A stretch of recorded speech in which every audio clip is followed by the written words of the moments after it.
ظالم مظلوم کی دنیا بگاڑتا ہے اور اپنی آخرت بگاڑتا ہے۔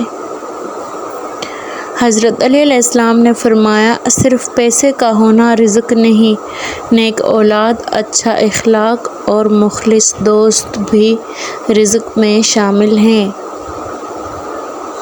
آپ جس کے ساتھ جتنا مخلص ہوں گے وہ آپ کو اتنا ہی زوردار تھپڑ مارے گا کہ آپ کی مخلصی بھی حیران رہ جائے گی۔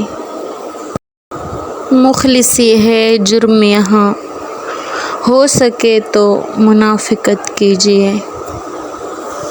یہ بھی کسی نے تنگ آ کر ہی کہا ہے۔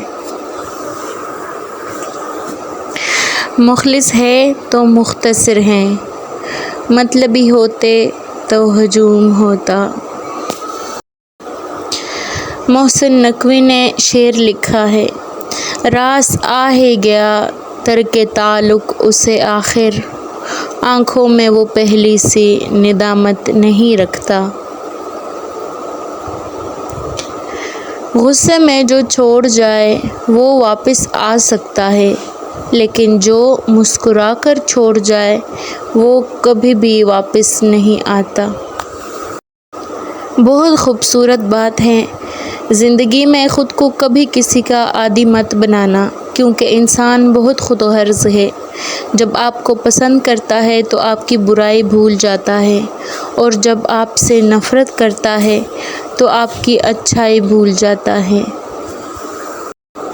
اس دنیا میں کچھ لوگ ایسے ہوتے ہیں جو اپنے لمحے سنوارنے کی خاطر دوسروں کی زندگیاں برباد کر دیتے ہیں۔ تعلق بھی رزق کی طرح ہوتا ہے، بدنیتی آ جائے تو برکت ختم ہو جاتی ہے۔ محبت مرضی سے نہیں ہوتی، یہ نصیب میں لکھی ہوتی ہے۔ کسی کے لیے رزق کی طرح تو کسی کے لیے روگ کی طرح اس کو لکھ دیا جاتا ہے ہر انسان کے نصیب میں۔ ایک دوسرے کے رزق پر نظر مت رکھو، کیونکہ اللہ تعالیٰ سے بہتر کوئی بھی تقسیم کرنے والا نہیں ہے۔ اس نے جس کو جتنا دیا اس پر شکر ادا کیجیے۔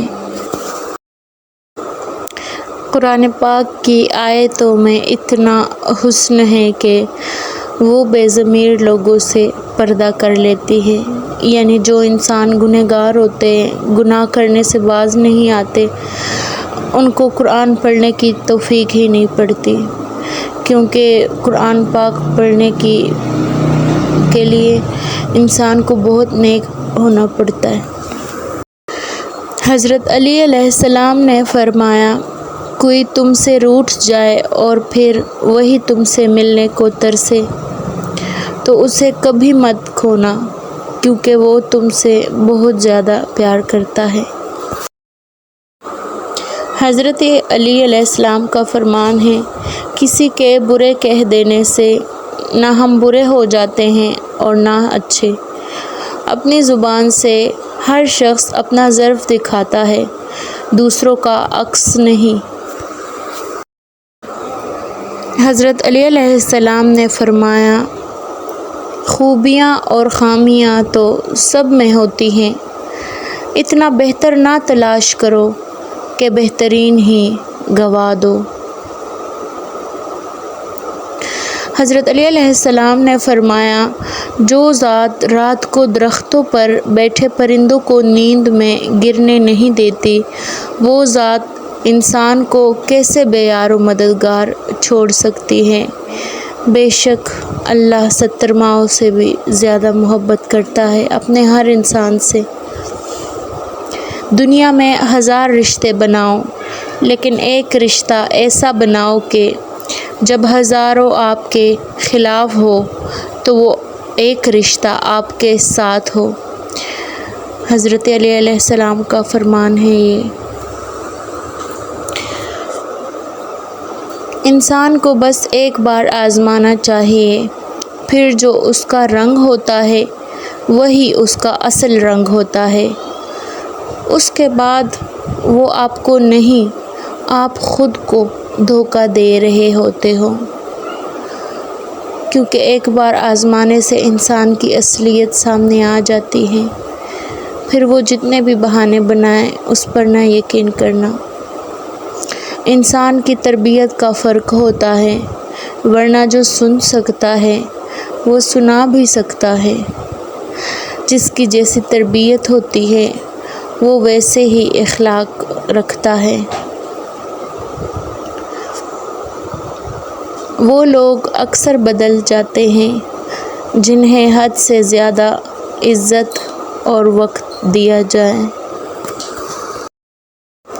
یہ زمانہ ہی سکھاتا ہے کہ کیسے رہنا ہے زمانے میں، کیونکہ ہم بہت اچھے سے ملتے ہیں، پھر آرام آرام سے ہمیں لوگوں کی تمام حقیقتیں پتہ چلتی ہیں، پھر جو ہمارے دل میں ہوتا ہے وہ ہم بیان بھی نہیں کر سکتے، اور ہم منہ پر ہنس ہنس کے مل رہے ہوتے ہیں۔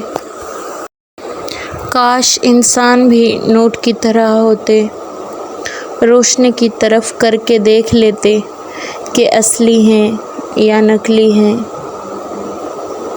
پھر ان کے مطابق ان سے ملتے۔ اچھے لوگوں سے ڈر لگتا ہے، اچھے لوگوں سے ڈر لگا۔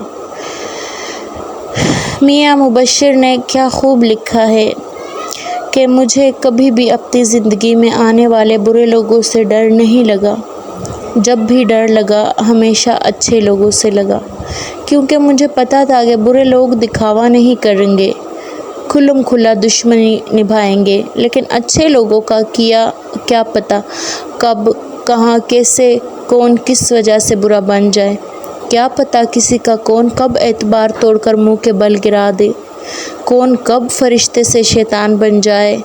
کیا پتا ایک بات ہمیشہ یاد رکھنی چاہیے کہ شیطان بھی تو پہلے ایک فرشتہ ہی تھا، کیونکہ جو اچھے لوگ ہوتے ہیں وہ ہمیں بہت جلدی منہ پر اچھے بنے ہوتے ہیں، اور وہ ہمیں بہت زیادہ نقصان پہنچا سکتے، کیونکہ ان کو ہم ملتے جلتے رہتے، ان پر ہم اعتبار کرتے، تو اس وجہ سے وہ ہمیں کسی بھی ٹائم منہ کے بل گرا سکتے ہیں۔ وہ ہماری پیٹھ میں چھرا گھونپتے ہیں اور ہمارے آستین کا سانپ بنے پھرتے ہیں۔ جب اللہ تمہیں کنارے پر لا کھڑا کر دے تو اس پر کامل یقین رکھو، کیونکہ دو چیزیں ہو سکتی ہیں، یا تو وہ تمہیں تھام لے گا اور یا تمہیں اڑنا سکھا دے گا۔ سبحان اللہ، بے شک اللہ رحمان الرحیم ہے۔